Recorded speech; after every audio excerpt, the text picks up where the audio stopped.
Good morning. Today I would like to explain how habeas corpus under Article 226 of the Constitution of India is being filed when you challenge a detention order. So I will be very slow in explaining because if I go fast, it may not properly help you. First, a person is arrested, then thereafter he is remanded. Pending remand, bail applications are being filed. During pendency of bail applications or on dismissal of the bail applications, the respondent police would say before the court that the petitioner was detained under Act 14 of 82, National Security Act, PT and DPS, and so many acts are there. So, as soon as it is informed that he was detained, it is bounden duty of the authority to serve the copy of the order. And the date of service of the order is vital. So, you have to go to the prison and verify whether actually the detention order was served on him or antedated signature was obtained. Thereafter, within 5 days, the grounds for detention must be served. If actually the detention order was passed on that particular day, the orders are being passed on perusal of the grounds of detention by the detaining authority. But here, what happens? They serve the copies very late, and that too antedated. The prison authorities would obtain signature from the detainee on every page running about 200 to 500 pages, and read and explained, and obtain his signature. So this process is being stage managed by the prison authorities in connivance with the police authorities. Therefore, you should be very careful that as soon as you obtain grounds of detention, you may send representation to various authorities. What are the authorities concerned in passing detention order? Number one, sponsoring authority. The police station under which the petitioner resides or under which the prime investigation is going on, in respect of which the accused was arrested, he is called sponsoring authority. Detaining authority, detaining authority, so for cosmopolitan cities, metropolitan cities are concerned, commissioner of police is the detaining authority. That is in view of section 3. Then, so far non-metropolitan cities or districts, collector is the detaining authority. Thereafter, within 12 days from the date of detention, the order should be initially approved by the state government. That state government powers are conferred to Chief Secretary, and the Chief Secretary's power is being delegated to Secretary to Prohibition and Excise Department, whatever may be the department under which this process is being. Thereafter, advisory committee would be there. It is in view of the A.K. Roy case, and thereafter it was statutorily contemplated to hold a advisory committee. That advisory, it is duty of the detaining authority to forward all the copies to the advisory committee, and within 7 weeks from the date of detention. It is duty bound advisory committee to either to approve the detention order or to revoke the detention order. If it is revoked, the detainee must be immediately informed about that. If it is not revoked, they will take time. And another thing was that you should not impede the advisory committee chairman or member as necessary party to the proceedings, because they are acting as a somewhat in between analyzing, scrutinizing authority. And I had never seen such a case wherein the advisory committee was implemented. Then thereafter, within 3 months or any stipulated period in respect of those acts, confirmation order should be passed by the state government. That should also be communicated immediately, because sections of the this Act 14 says the initial approved detention will be valid for initially 12 days. If it is not approved, you would be released on bail. Like that, if it is not confirmed by within 3 months, 90 days, then automatically the detention order would go. So the communication of the detention to the detainee is most important, and the authorities, including jail authorities, are managing to get away with those stipulated time. And the constitutional guarantee given under Article 22, wherein copies should be served within reasonable time, was or as stipulated, and 5 days from the date of receipt of order is also being managed and manipulated. So you have to, because the superintendent of central prison is also, respective central prisons also hand and glove with the authorities, you must implead those authorities also necessary parties to the writ petition. Now, the consideration of your representation should also be within stipulated, if there may not be abnormal delay.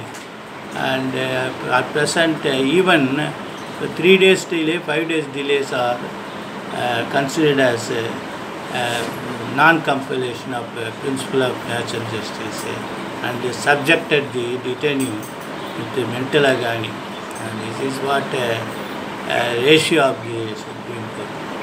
Then how to prepare writ of habeas corpus.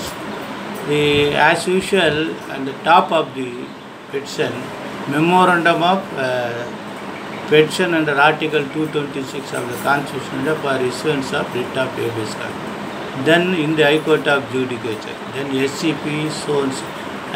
Before that, special writ extraordinary jurisdiction, then HCP number so and so. Then you can file a writ petition straight away by obtaining signature from the detainee or any of the relative or next friend of the detainee. If that would be the case, the petitioner either should be detainee or the next friend, namely wife or mother also. Then thereafter versus number 1, detaining authority, number 2, state government, number 3, sponsoring authority, number 4, central prison. Then you have to state the affidavit of so and so. If it is affidavit of detainee, affidavit of detainee, or if it is friend or relative, is their name should be. Then I so and so, son of so and so, Hindu or Muslim or Christian, aged so and so, do hereby solemnly affirm and sincerely state as follows.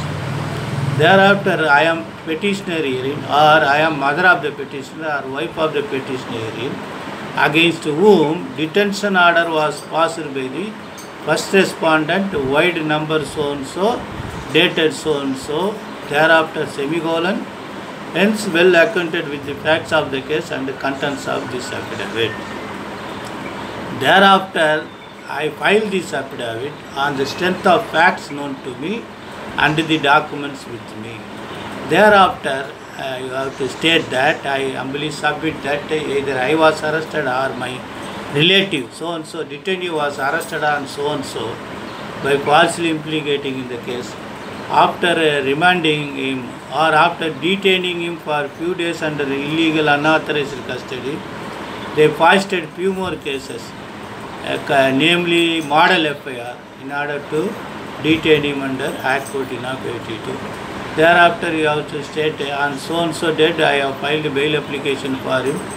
When it was dismissed or when it was being heard, it was reported by the respondent, the third respondent, concerning authority, that he was detained under Gundas Act. Thereafter, you have to state, I submit that I have sent a representation to the detaining authority, and so many authorities are there. Representation should be sent. Initially, you can send a representation within 12 days, which could be considered by the detaining authority, and thereafter within 3 months from the date of detention order to the state government. And even after your representation is being rejected and the detention order was confirmed by the advisory board or state government, you can still send a representation. That is different. Thereafter, you have to state that my representation was pending and not considered till date. Thereafter, you have to state that there are 2 stages. If you can file if you have got valid ground even before advisory board reference or confirmation of the state government authorities order.